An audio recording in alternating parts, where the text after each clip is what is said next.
नमस्कार, मेरा नाम है जितेंद्र चौहान और आप देख रहे हैं स्टेट मिरर हिंदी। आज सुबह एक बड़ी ही विचित्र घटना घटी है। यह कहें कि ये पहले से ही तय था कि ईरान के ऊपर अमेरिकी स्ट्राइक जल्द से जल्द होगी, लेकिन आज सुबह वो स्ट्राइक हो भी गई है और इसका जो रिपरकर्शन है वो भी आने शुरू हो गए हैं। पूरे मिडल ईस्ट की तमाम जो देश हैं उन पर ईरान ने भी वापसी अटैक किया है और इसके जो परिणाम है बेहद घातक सिद्ध होंगे आने वाले समय में। हालांकि इस बात का जानकारी पहले से थी कि जो ईरान के ऊपर अमेरिकी स्ट्राइक हो सकती है, इसराइल की स्ट्राइक हो सकती है, वो होनी है, लेकिन कब होनी है ये तय नहीं था। अब जबकि स्ट्राइक हो गई है तो इसका कहीं ना कहीं जो इफेक्ट है पूरे विश्व पर पड़ेगा। हम इसी को लेकर जानकारी लेंगे। मंजरी सिंह हमारे साथ हैं, प्रोफेसर हैं और खास तौर से मिडिल ईस्ट पर अपनी काफी जानकारी रखती हैं, उन पर स्ट्राइक स्टडी करती रहती हैं। मंजरी, स्वागत आपका स्टेट मिनर में। जी थैंक यू जितेंद्र, मुझे इनवाइट करने के लिए। मंजरी जी, बहुत बड़ी ये इस टाइम देखा जाए तो एक परेशानी खड़ी हुई है पूरे विश्व के लिए, या यूं कहे कि विश्व युद्ध छिड़ चुका है एक तरीके से। एक साथ 8 से 10 कंट्रीज युद्ध की चपेट में आ गई हैं और हमले हो गए हैं, बड़े हमले हुए हैं। सुबह हमने देखा ईरान पर अमेरिका ने स्ट्राइक की, इसराइल ने स्ट्राइक की, बड़े पैमाने पर उनके कई शहरों को निशाना बनाया गया। उसके जवाब में ईरान ने भी जवाबी कार्रवाई की है और पूरी मिडिल ईस्टर्न कंट्रीज हैं, अरब देश हैं, उन पर हमला बोल दिया है। किस तरह असेस करती हैं पूरी सिचुएशन को आप? बड़ा एस्केलेशन तो बिल्कुल हुआ ही है। वॉर पे अगर आप देखें तो बहुत सारी जगहों पे अटैक हो गया है, लेकिन हम्म। अभी तक जो कंट्रीज है वो थोड़ा सा रिस्ट्रेन दिखा रही हैं, स्पेशली गल्फ में। हम्म। क्योंकि ये जो अटैक्स हुए हैं ये यूएस के बेसिस पे हुए हैं। तो हम्म। इस बात को वो बहुत संजीदगी से बता रहे हैं कि ये अटैक्स उनकी कंट्रीज पे नहीं हुआ है एज सच, बट वो बेसिस पे हुआ है। जैसा कि हम जानते हैं कि हम्म। करीब 30 से ज्यादा बेसिस हैं अमेरिका के बिल्कुल। पूरे मिडिल ईस्ट रीजन में। हम्म। और बहुत टाइम से तैयारी हो भी रही थी ऑन द साइडलाइंस, जो उनका जो 10th राउंड ऑफ टॉक चल रहा हम्म। था हम्म। यूएस और ईरान के बीच में। तो उन्होंने ऑलरेडी, यूएस ने एक तरह से एनसर्कल कर लिया था ईरान को, चाहे वो कहें हम्म। कि अपने जो फाइटर एयरक्राफ्ट्स हैं वो काफी डिप्लॉय कर दिए थे, बिल्कुल 150 से बिल्कुल। ज्यादा फाइटर हम्म। एयरक्राफ्ट्स डिप्लॉय कर दिए थे। मिडल ईस्ट और यूरोप में भी काफी ज्यादा उनके जो उनके जो फ्लीट्स हैं उनको भी एयरक्राफ्ट काफी। कैरियर्स है वो सब तैनात कर दिए थे, जी हमने जी देखा, बिल्कुल। जी। तो वो सब हुआ है। और अभी बहरीन में एक जो डेवलपमेंट हुई है वो बता रहे हैं कि जो फिफ्थ फ्लीट है हम्म। यूएस की, उसके आसपास में ये अटैक हुआ है। और जैसे कि हम कहें कि प्रीएम्प्टिव अटैक जिसको कह रहा था इसराइल, वो हम्म। भी इनके काफी जो इंटीरियर मिनिस्ट्रीज हैं, जो इनके इम्पोर्टेंट मिनिस्ट्रीज हैं ईरान के, उनके आसपास में हुआ है। ये भी कहा जा रहा है कि आयतुल्ला के ऑफिस के आसपास ही हुआ है आसपास भी अटैक। हुआ है, बिल्कुल। हाँ, तो इस तरह से देखें तो ये बहुत ही टारगेटेड अटैक्स लग रहे हैं। और हम्म। उसका ऑब्वियसली ये इनको परिणाम पता था कि इसका आफ्टर इफेक्ट जो होगा वो बड़ा होगा। पर इतनी जल्दी होगा, इस हद तक होगा, मुझे नहीं पता कि whether they were ready for this. Hmm. पर एस्केलेशन तो काफी हद तक हो गया है। मंजरी बिल्कुल। जी, क्योंकि सवाल ये उठ रहा है कि जब टॉक्स चल रही थी उसमें हमने देखा है कि जो नेगोशिएशन चल रही थी वो कहीं ना कहीं पटरी पर थी, लेकिन अचानक से डिलीट हो जाती हैं। बहुत सारी चीजें, जो शर्तें उनके सामने, ईरान के सामने रखी जा रही थी, चाहे वो उनका मिसाइल प्रोग्राम हो या न्यूक्लियर प्रोग्राम हो, उसको खत्म करने की बात कर रहे थे, लेकिन ईरान भी कहीं ना कहीं अड़ा हुआ था। ईरान को हालांकि इस बात की जानकारी थी कि अगर हमला होगा तो नुकसान उनका कहीं ज्यादा होगा, लेकिन वो इस बात के लिए भी तैयार था कि हम जवाबी कार्रवाई करेंगे। और जवाबी कार्रवाई उन्होंने ऐसी की है कि तमाम जो मिडिल ईस्टर्न कंट्रीज हैं उनको अब सोचना पड़ जाएगा कि इस स्थिति से कैसे बाहर निकले। तो पूरे मिडिल ईस्ट ईस्ट की अगर बात करें तो इसका रिपरकशन उन देशों पे क्या पड़ रहा है? आप हालांकि हम जब जानते हैं कि जहां यूएस के बेसिस थे वहां पर अटैक हो रहा है, लेकिन जानकारी हमको मिल रही है कि सऊदी अरब में जब स्ट्राइक हुई है तो वहां पर जो कुछ नागरिक हैं वो भी हताहत हुए हैं इसमें। और बिल्कुल। इसराइल में भी जब जब ईरान में भी अटैक हुआ है तो वहां पर भी हमने देखा है कि शहरी इलाकों को टारगेट किया गया है। तो इसमें ये कहना बड़ा अटपटा सा होगा कि सिर्फ सरकारी जहां यूएस बेस है वहां पर अटैक किया है और जो ईरान में अटैक हुआ है वो उन पर अटैक नहीं हुआ। तो कहीं ना कहीं इसमें आम लोगों का भी नुकसान हो रहा है और ये लंबा चलने वाला है। बिल्कुल। जान मान का की हानि तो ऐसे एस्केलेशंस में होती है, क्योंकि अगर आप देखें तो कितना भी आप टारगेटेड करें, वहां पे सिविलियन पॉपुलेशन तो होता ही है। वो मैं नहीं कह रही हूँ, मैं ये बताने की कोशिश कर रही हूँ कि यहाँ पे जो अटैक्स हो रहे हैं उनमें अभी भी थोड़ा सा अरब कंट्रीज या तो वो रेडी नहीं थे इस एस्केलेशन के लिए। बिकॉज अगर आप बिल्कुल देखें तो उसको बिल्कुल। कोअर्सिव डिप्लोमेसी के तरह से ही देखा जा रहा था कि मे बी यूएस जो है वो आर्म ट्विस्टिंग कर रहा है ईरान को टेबल पे लाने के लिए, कि वो उनकी सारी हम्म। सारी शर्तें मान लें। मान ले। लेकिन मैं आपको 2003 में ले जाना चाहूंगी, जब जी। इन्वेजन हुआ था इराक के ऊपर। इराक के तो ऊपर। उसी तरह की डेवलपमेंट्स वहां पे भी हुई थी। तो अगर हम्म। आप देखें ये काफी सिमिलैरिटी है पैटर्न्स में, बिकॉज हम देखें तो ईरान एक सिविलाइजेशनल कंट्री है, बहुत बिल्कुल। एक सिविलाइजेशनल कंट्री है, बहुत ही प्राउड कंट्री है। मतलब एम्पायर रह चुके हैं उनके, वास्ट है उनका रीजन जो बिल्कुल है, बिल्कुल बिल्कुल। और ऑयल रिच रह चुके हैं, इतनी सारी जो हम्म चीजें हैं उसकी वजह से वो झुकने वाले तो नहीं थे। ये तो हम्म ऑब्वियस हो रहा है कि जो यूएस के टर्म्स एंड यूएस में यूएस क्या मतलब ट्रम्प के टर्म्स एंड कंडीशंस पे बिल्कुल बिल्कुल। वो नहीं झुकने वाले थे, ये तो पता ही था। हम्म तो उस हिसाब में अब ट्रम्प, क्योंकि कहा जाता है कि थोड़े से अनप्रिडिक्टिव हैं, तो अब वो नहीं समझ में आ रहा था कि इस तरह का एस्केलेशन वो करेंगे या नहीं करेंगे। हम्म राइट, अभी जब कर दिया है उन्होंने इस तरह की जो कार्रवाई उन्होंने करी हुई है, उसके हम्म लिए क्या अरब कंट्रीज को उन्होंने बताया हुआ था पहले से, क्या उनको हम्म वो ऑलरेडी रेडी थे या नहीं थे? वो एक जो वो एक जो एस्पेक्ट है, वो क्लैरिटी नहीं आई हुई है। नहीं आई। इसलिए मैं कहने की कोशिश कर रही हूँ कि जो कंट्रीज हैं जहाँ पे अटैक्स हो रहे हैं, वो हम्म थोड़ा सा वो सहज होके बात कर रहे हैं। आपने कहा कि सऊदी अरेबिया में भी सिविलियन पॉपुलेशन जो है, सिविलियन सेंटर्स है, उनको खाली किया जा रहा है। अभी हम्म रिपोर्ट्स आ रही बुर्ज खलीफा को भी खाली किया जा रहा है। तो ये हम्म सारी डेवलपमेंट हो रही है, इससे समझ में आ रहा है कि वो भी अब गेयर अप हो रहे हैं। ये रख हो लेकिन रहे क्या हैं। चीज के लिए रेडी थे या नहीं थे वो नहीं पता, क्योंकि अगर आप देखें तो कल यूएई एम्बेसी जो इसराइल में है वहां पे एक पार्टी हुई है। ओके। तो अगर पार्टी हुई है, ये सारी बातें हुई हैं, तो क्या वो रेडी थे इस चीज के लिए? एक हम्म दिन पहले, कुछ कुछ घंटे पहले, एक दिन भी नहीं कहा जा सकता है, बिल्कुल कुछ बिल्कुल घंटे बिल्कुल। पहले अगर आप इस तरह का, तो मे भी आपको नहीं पता है। मैं वो बताने की कोशिश कर जी रही जी हूँ जी। कि या तो हम्म। पता नहीं है, या तो फिर आपको बहुत ही कम टाइम में बताया गया या है फिर कि ये इस कह तरह की सकते हैं कि डेवलप उन्होंने एक्सपेक्ट नहीं किया था कि इतना रिपरकशन इतनी हमको फेस जल्दी हो करना पड़ जाएगा। जाएगा। जी जी बिल्कुल। जी जी जी जी। जी, चूंकि बिल्कुल। आप लगातार मिडल ईस्ट पे वर्क करती हैं, जानकारी स्टडी करती रहती हैं, वहां पे लेती रहती हैं, क्या आपको लगता है कि इसराइल को खास तौर से चिंता थी सबसे ज्यादा कि जो न्यूक्लियर प्रोग्राम ईरान चला रहा है वो नहीं होना चाहिए? हमने देखा कि डोनाल्ड ट्रंप भी सामने आए इस हमले के बाद, और उसका नेतन्याहू ने भी अपने आगे देशों कंट्री को संबोधित किया है और साफ कहा है कि ईरान के पास न्यूक्लियर पावर नहीं होनी चाहिए थी, वो नहीं कर सकते थे। अब चूंकि ये साफ हो गया है कि युद्ध छिड़ चुका है, इसराइल के ऊपर से क्या रिपरकशन पड़ने वाले हैं? क्योंकि हम देख रहे हैं इसराइल के पास नो डाउट कि जो उनका आयरन सिस्टम है वो बहुत इफेक्टिव है। क्या आपको लगता है कि जो न्यूक्लियर चीजें ईरान के पास हैं वो भारी पड़ सकती हैं इसराइल के ऊपर? देखिए, अब आप बात करें तो एक घायल शेर जो है वो ज्यादा, एक जख्मी शेर जो कहा जाता है वो ज्यादा खतरनाक होता है। हम्म तो उस तरह से अगर आप देखें तो 2023 में जो इसराइल में हुआ, हमास हम्म का जो अटैक हुआ, और उसके बाद जो इतने सारे डेवलपमेंट्स हुए कि उन्होंने हम्म हमास को एक तरह से मिलिटरीली जो है वो उसको डिफीट किया। डिफीट किया। उनके काफी सारे हाइडआउट्स को उन्होंने बॉम्ब आउट हम्म किया, खत्म किया, उसको वीक किया इनफैक्ट। हम्म सिमिलरली हिजबुल्लाह को भी उन्होंने वीक किया। सीरिया में एक जो तख्ता पलट है वो हो गया। हम्म, और यमन, खैर हुतीज तो बहुत दूर हैं, उनके साथ हम्म, भी उन्होंने वॉर किया है। तो अगर बिल्कुल। आप देखें तो कई सारा जो सिस्टम था, स्पेशली जो प्रॉक्सी नेटवर्क था ईरान हम्म का, एलिजिडली जो प्रॉक्सी नेटवर्क था, उसको बहुत हद तक उन्होंने वीकन कर दिया था। और ओके। फिर हमने देखा कि पिछले साल जून में एक बहुत ही ऑल आउट वॉर भी हुआ है इसराइल और ईरान इसराइल के बीच ईरान में। के बीच में, तो बिल्कुल। हाँ, तो उसमें उनको उनको ये तो पता चल गया था कि ईरान इतना मतलब इतना आसानी से नहीं हारने वाला है, बिकॉज सॉफ्ट काफी टारगेट सारे नहीं जो बनेगा वो किसी भी अटैक, हालत में। हाँ काफी सारे जो क्रिटिकल हम्म इंफ्रास्ट्रक्चर है वो इसराइल के भी अटैक हुए थे।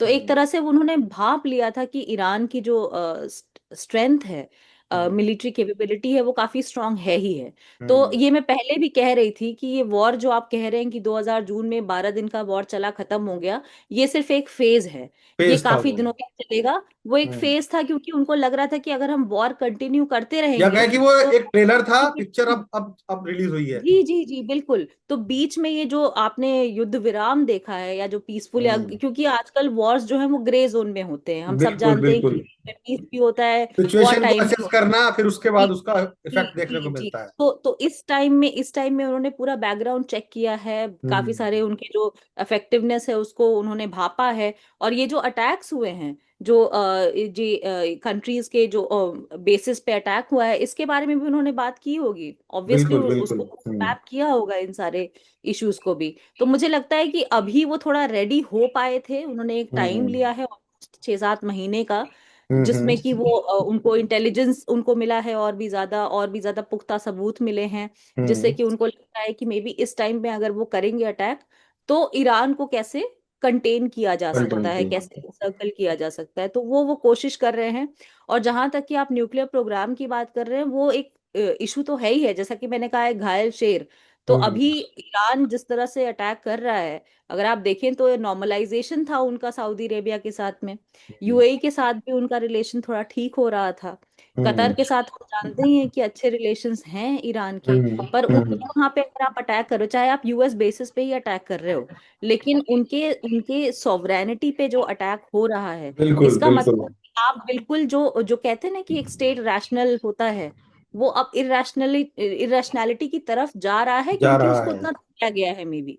मैं ये हम्म। नहीं कह रही हूँ कि वो खुद से जा रहा है, मैं ये भी कहने की कोशिश कर रही हूँ कि उसके पास और कोई ऑप्शन नहीं बचे हैं। ऑप्शन नहीं था बचा था सर। इसलिए ये सारे जो अटैक्स हैं, ये इससे यही हो रहा है कि ये सारी कंट्रीज भी यूएस और या आपको इसराइल लगता है को मंजरी जी, ज्वाइन कर क्योंकि सकते हैं। ईरान ईरान को पता है कि हम डायरेक्ट अगर इसराइल पे अटैक करेंगे तो हम शायद नहीं जीत पाएंगे, लेकिन जो जी दूसरे दूसरी कंट्रीज है उस पर अगर अटैक करेंगे तो कहीं ना कहीं वो लोग दबाव बनाएंगे अमेरिका के ऊपर कि आपने हमें गारंटी दी थी, अब हमें बचाइए। तो हाँ, कहीं ये ना कहीं दोनों तरफ प्रेशर जा प्रेशर सकता है, प्रेशर कहीं बिल्कुल। ना कहीं अमेरिका ये पे आएगा, हो प्रेशर सकता है ये कि वो। प्रेशर टैक्टिक्स ये प्रेशर टैक्टिक्स दोनों तरफ वर्क कर सकता है। एक तरफ तो ईरान ये सोच सकता है कि अगर मैं यहाँ पे अटैक करता हूँ, तो ये हम्म। कंट्रीज जो है वो प्रेशर डालेंगे अमेरिका के ऊपर, इसराइल के ऊपर, कि वो डी एस्केलेट करें। हम्म। दूसरा ये भी हो सकता है कि उनके उनके सॉवरेनिटी पे अटैक हुआ है, तो वो ज्वाइन भी कर सकते हैं। तो हम्म। वो डबल एज सोर्ड है, उसके बारे में तो पता नहीं हमें क्या होगा आगे चल के। ऊपर से हम्म। उनकी फ्लीट्स जो हैं, जो अमेरिकन फ्लीट्स हैं, वो भी एक अरेबियन सी में वो भी हैं। तो अब हम्म। वहां से वो एनसर्कल करें, तो इसका मतलब कि वो रेडी हो रहे हैं, जो हमेशा ईरान बोलता रहता है कि वो स्ट्रेट ऑफ हम्म। हॉर्मुज को बंद कर देगा। बंद कर तो देगा। वैसी क्रिएट ना हो, शायद हम्म। उसको उसको मेंटेन करने के लिए, लेकिन उसको अमेरिका को मैनेज। भी कहीं ना कहीं इस बात का अंदाजा है मंजरी जी की, क्योंकि उसका जो मिसाइल प्रोग्राम है वो बहुत वास्ट है। 3,000 से ज्यादा जी मिसाइल्स उनके पास है। हाइपरसोनिक मिसाइल है, बिल्कुल बैलिस्टिक मिसाइल्स है, हर तरह की मिसाइल उनके पास है। कहीं ना कहीं अमेरिका को भी ईरान और इसराइल को भी इस बात का जानकारी है कि वो मिसाइल अटैक जब करेंगे तो नुकसान उनका भी होगा। लेकिन आपको लगता है कि, क्योंकि मिडिल ईस्टर्न कंट्रीज एक ऐसी कंट्रीज है जहां पर एनर्जी बहुत ज्यादा है, ऑयल ऑयल रिजर्व सबसे ज्यादा वहां पर है, आपको लगता है कि इस लड़ाई से कहीं ना कहीं वो इफेक्ट पूरे वर्ल्ड पर पड़ने वाला है, जो ऑयल बिल्कुल रिजर्व्स हैं बिल्कुल वो सेफ नहीं रहेंगे, और कहीं ना कहीं इसका एस्केलेशन और ज्यादा हो जाएगा दूसरी कंट्रीज पे? बिल्कुल बिल्कुल भी हो जाएगा। और ऊपर से अगर आप देखें तो ऑयल प्राइसेस बढ़ेंगे, ऑयल हम्म। का। तो यही कहा जा रहा है कि ये सारी जो कंटेनमेंट है पॉलिसी जो है, अब कुछ एनालिस्ट का ये कहना है कि क्योंकि अगर आप देखें तो ईरान के जो ऑयल थे, उनके ऊपर सैंक्शंस लगे हुए थे काफी दिनों से। हम्म। तो काफी दिनों से सैंक्शंस लगने की वजह से जो उनकी बिक्री हो रही थी, वो सिर्फ ब्लैक मार्केट में हो पा रही थी और कुछ ही हम्म। कंट्रीज के साथ हो पा रही थी। जब बिल्कुल। सीरिया में बशर अल असद थे, तो वो ऑयल खरीद रहे थे ईरान के खरीद रहे साथ थे। में, है ना। चाइना भी खरीद रहा था। अब क्या हो रहा है, क्योंकि अब सीरिया में तख्ता पलट हो चुका है, तो इसका मतलब कि वहां पे भी एक तरह का रुकाव हो चुका है, तो इसका मतलब कि रिजर्व जो है ईरान के, वो बहुत ज्यादा हैं। तो अगर हम्म। एक टाइम पे ईरान वो रिजर्व्स अपने खोलता है, तो ऑयल के प्राइसेस जो हैं वो कम हो जाते। और हम्म। अगर ऑयल प्राइसेस कम हो जाते, तो अमेरिका का जो शेल ऑयल का जो रिजर्व है, वो हम्म। उत्तर यूएस डॉलर 70-80 के भाव पे है, यूएस डॉलर बिल्कुल। 70-80 पर हम्म। बैरल पे चल रहा है। बैरल। और यहाँ का अगर ऑयल 40-50 या 60 के भी अगर लेवल पे अगर बिक्री हो जाए, तो हम्म। इसका मतलब कि ऑयल बहुत ज्यादा है मार्केट बहुत में, ज्यादा है। बिल्कुल। प्राइसेस कम होंगी, और हम्म। उससे अमेरिका की इकोनॉमी पे इफेक्ट पड़ेगा। लेकिन आप कहीं अगर ना आप कहीं जो प्राइसेस है वो राइज होंगे अब। जी, अब होंगी, वही मैं कहने की कोशिश कर रही हूँ कि ये टाइम जो है, उसको उसको ध्यान में रखना चाहिए कि अब जो ऑयल प्राइसेस बढ़ेंगी, उससे अमेरिका को फायदा होगा। अभी हम्म। तक जब तक नहीं हो रहा था वॉर, तब तक अमेरिका को नुकसान हो रहा था, क्योंकि मतलब एक उनका तरीके से शेयर हम ये ऑयल कह कौन सकते हैं कि खरीद। तेल का खेल है, तेल की लड़ाई है, और जी जिसके जी, पास तेल ये होगा भी वो हो जा। सकता है। हाँ। बिल्कुल बिल्कुल, ये भी एक एंगल है जिसको देखना हम्म। चाहिए, कि हम्म। उनके जो शेल ऑयल है, उसकी हम्म। बिक्री कैसे होगी, वो मार्केट में कैसे हम्म। आएगा, उसको वो कैसे बेचेंगे, कैसे उनकी बेचेंगे? इकोनॉमी। क्योंकि अगर आप देखें तो अमेरिका, जो ट्रम्प का इस बार का जो डॉक्ट्रिन है, वो ये है MAGA, making hmm. America great again. तो hmm. Making America great again में अमेरिका इकोनॉमिकली वीक नहीं दिखाई वीक दे नहीं सकता है, दिखा तो सकता, इसीलिए बिल्कुल। वेनेजुएला और ये सारी जो कंट्रीज हैं, जो हम्म। एंड यूएस हैं, उनको उनके लिए एनसर्कल करना, कंटेन करना थोड़ा इम्पोर्टेंट है भी। तो उस एंगल से भी मुझे लगता है कि इस वॉर को देखना चाहिए। जी। नीरज जी, इसके इफेक्ट भारत की राजनीति पे क्या पड़ने वाले हैं? क्योंकि भारत के संबंध इसराइल से भी अच्छे हैं, ईरान से भी बहुत अच्छे संबंध रहे हैं। इन दोनों के जी, बीच में भारत क्या पिस जाएगा, या भारत कोई बीच का रास्ता निकालने का प्रयास करेगा कि किस तरीके से दोनों के साथ संबंध हमारे खत्म ना हो, खराब ना हो? आप किस तरह देखती हैं भारतीय संबंधों को इन दोनों देशों के साथ अब? भारत के संबंध दोनों देशों से अच्छे हैं जैसे कि आपने कहा, और अभी तुरंत हमारे प्राइम मिनिस्टर, तो एक तरह से वो गेजिंग भी था, हमारे प्राइम बिल्कुल। मिनिस्टर जो हैं इजराइल गए हुए होकर थे। आए हैं और बिल्कुल अभी हाल। देखें तो, हाँ, अगर आप देखें तो जो ईरानियन डिप्लोमेट्स हैं उनके स्टेटमेंट्स भी आए हुए हैं इंडिया टुडे हम्म। वगैरह में। वहां पे भी उन्होंने बोला है कि इंडिया जो है वो अपनी स्ट्रेटेजिक ऑटोनॉमी, तो मतलब उनको, जैसा कि मैं एक बार और कह रही थी कि प्रैग्मेटिज्म वो जान रहे हैं, वो समझ रहे हैं कि इंडिया को हम्म। प्रैग्मेटिक होना है। और अभी के टाइम में हर कंट्री अपने नेशनल इंटरेस्ट के बारे में सोचेगी। बिल्कुल बिल्कुल। तो वही इंडिया कर रही है, तो उसका नेशनल इंटरेस्ट अगर उसको ये कहता है कि इसराइल के साथ में रिलेशन रखने चाहिए तो वो रखेगा, ईरान के साथ किस तरह के रिलेशन रखने चाहिए वो रखेगा। और जैसा कि हम जानते हैं कि हमारे रिलेशंस दोनों के साथ में अच्छे हैं। तो हम्म। हम एक, ये चीज है कि हम बचे हुए इसलिए भी हैं क्योंकि हमने कोई साइड नहीं पिक किया है। साइड नहीं पिक हम किया, ओके। एक दूसरे, हाँ, हम उस हम्म। रीजन में साइड नहीं पिक करते हैं। हमारी दोस्ती हर किसी के साथ है। हमारे जो इंटरेस्ट हैं उनको मद्देनजर रख ये जो के। कह देते हैं ना तो भारतीय भाषा में, ना काऊ से दोस्ती ना काऊ से बैर। जी, जी, जी, बिल्कुल, बिल्कुल, बिल्कुल। तो उस तरह का जो पॉलिसी है वो इस टाइप के रीजन में जो कॉन्फ्लिक्ट प्रोन है वहां पे काम करती है, क्योंकि उनको पता होना चाहिए क्लियरली कि आप साइड नहीं पिक करेंगे। इंडिया ये नहीं कहने वाला है कि इसराइल जो कर रहा है या यूएस जो कर रहा है वो बहुत अच्छा है, बहुत ईरान जो अच्छा कर है। रहा है वो गलत है। उनके हम्म। स्टेटमेंट्स जो आएंगे वो बहुत ही कैलकुलेटेड आएंगे, हम्म। बहुत ही न्यूट्रल आएंगे, इस तरह का वो करेंगे, तो वो साइड नहीं पिक करेंगे। साइड नहीं तो पिक मुझे करेंगे। ऐसा लगता है कि वो फिर इंडिया के लिए उतना कुछ प्रॉब्लम नहीं होने प्रॉब्लमेटिक वाली नहीं है। है। मंजरी जी, क्या आपको जी। लगता है कि चूंकि अमेरिका तो देखिए डायरेक्ट इसमें आ गया लड़ाई लड़ाई में, अब रशिया और चाइना का क्या रोल देखती हैं इसमें? अब क्योंकि हमने देखा है कि ईरान को कहीं ना कहीं सपोर्ट रशिया का भी रहा है, चाइना का भी रहा है। क्या आपको लगता है कि इनडायरेक्टली रशिया और चाइना भी ईरान के सपोर्ट में आ जाएंगे और मदद करेंगे युद्ध में उनकी? ये कहना क्योंकि अभी हमने बहुत देखा है कि जो रशिया की तरफ से बयान भी आया है कि ट्रंप ने अपना असली रूप दिखा दिया है, क्योंकि ये बयान आना बहुत बड़ा बयान माना जा रहा है। और बता दिया कि जो शांति की बात करते थे, किस तरीके से युद्ध करवा दिया उन्होंने, और पूरे विश्व को कहीं ना कहीं वर्ल्ड वॉर में झोंक दिया है। जी, ये तो कहने वाली बात है, ये तो सिर्फ मतलब एक तरह से कहें तो वर्ड ऑफ माउथ है। हम्म। इसमें मुझे लगता है कि उतना ज्यादा रीड नहीं करना चाहिए। जैसे मैं कह रही थी कि पिछले साल जो युद्ध हुआ था हम्म। ईरान, इसराइल और यूएस के बीच में, जी। उसमें उन्होंने कई सारी चीजें भांप ली थी। उसमें हम्म। देखा गया कि जो इतनी अच्छी दोस्ती है ईरान की चाइना के साथ में, चाइना सपोर्ट में नहीं आया, युद्ध नहीं में आया। नहीं उतरा। हम्म। आ, रशिया भी युद्ध में नहीं उतरा। तो बाहर बाहर से वो सपोर्ट अगर देना चाहेंगे तो वो देंगे। लेकिन हम्म। मुझे लगता है कि क्योंकि ये जो अब क्योंकि एस्केलेशन बढ़ गया है, जो रीजन में बाकी सारी कंट्रीज हैं उन पे, उनके ऊपर भी इफेक्ट पड़ रहा है। तो हम्म। इसमें मुझे लगता है कि एक कॉशियसनेस रखेंगे दोनों कंट्रीज हम्म। डायरेक्टली वॉर में उतरने के लिए। बट जहां तक अगर ये और भी ज्यादा मेजरली एक्सपैंड करता है, क्योंकि अगर हम्म। आप देखें तो यूरोप में भी जो फ्लीट्स हैं, जो सॉरी जो डिप्लॉयमेंट है एयरक्राफ्ट्स के, वो कर चुका है हम्म। ऑलरेडी यूएस बिल्कुल। हम्म। ईरान के लिए। तो इस तरह की चीजें, तो इसका अगर वो एस्केलेट होता है, रीजन से बाहर अगर जाता है, अगर उसमें रशिया को भी इन्वॉल्व करते हैं ये, तब हम्म। तो वो बिल्कुल में एंट्री करेंगे। बट अदरवाइज मुझे लगता है कि थोड़ा तो वो कॉशियस रहेंगे, और मुझे लगता है कि काफी जल्दीबाजी होगी इस बात में हम्म। और काम करने के लिए। जी। अंजलि, मेरा आखिरी सवाल आपसे, क्या लग रहा है कि आपको ये एस्केलेशन कितने दिन तक चलने वाली है? क्योंकि बड़े पैमाने पर हमले हुए हैं, हमने देखा है कि स्ट्राइक दोनों तरफ से हो रही है। कहाँ जाकर ये युद्ध लग रहा है कि आपको एंड हो सकता है, या फिर कितना टाइम लग सकता है? क्योंकि आप लगातार एसेस भी करती रहती हैं चीजों को, चाहे वो यूरोपीय देशों की बात करें, मिडिल ईस्ट की बात करें, या ऑल ओवर वर्ल्ड की बात करें। क्या लग रहा है कि इस बार का जो युद्ध छिड़ा है, क्योंकि ईरान भी देखिए कम पीछे हटने वाला नहीं है, उसके पास भी जो उसकी मैन पावर है बिल्कुल। काफी अच्छी खासी है।